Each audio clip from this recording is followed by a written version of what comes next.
UGC act के समर्थन में मंगलवार को अपना दल कमेरावादी की राष्ट्रीय उपाध्यक्ष डॉक्टर पल्लवी पटेल ने आईटी चौराहे से पैदल मार्च निकाली। इस दौरान कार्यकर्ताओं ने यूजीसी एक्ट को लागू करने की मांग करते हुए नारे लगाए। पैदल मार्च में शामिल कार्यकर्ता यूजीसी बिल के पक्ष में नारे लगाते हुए पल्लवी पटेल की अगुवाई में विधान भवन की तरफ चलने लगे। पैदल मार्च के दौरान कार्यकर्ताओं के मार्च को पुलिस ने पुलिस लाइन गेट के सामने रोक दिया। इस दौरान अपना दल कार्यकर्ताओं और पुलिस के बीच तीखी नोकझोंक हुई। पल्लवी पटेल पैदल मार्च कर विधान भवन तक जाना चाहती थी, लेकिन पुलिस ने इसकी इजाजत नहीं दी, जिस पर कार्यकर्ताओं ने हंगामा किया। हम लोगों ने यूजीसी के लिए, यूजीसी की मांग के लिए प्रदर्शन किया था।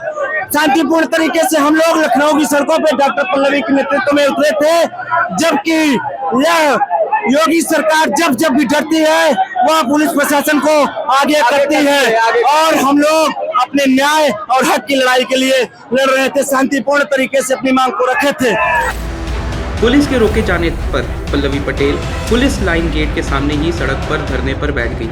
उन्होंने कहा कि यूजीसी बिल को सरकार को लागू करना चाहिए।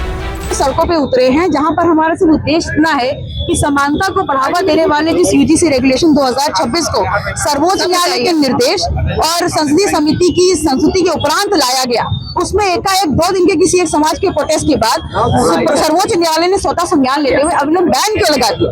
ये सवाल है हमारा, क्योंकि अगर इस रेगुलेशन में खामियां हैं तो धारा 370 इस देश में रातों रात लागू हुआ। क्या वो पिक्चर परफेक्ट था? क्या उसमें कोई कमी नहीं थी? इस देश में जीएसटी रातों रात आया, इस देश में आपका नोटबंदी रातों रात आया, इस देश में धारा 370 रातों रात आया। तो क्या वो सब पिक्चर परफेक्ट? इसमें कोई कमियां नहीं थी।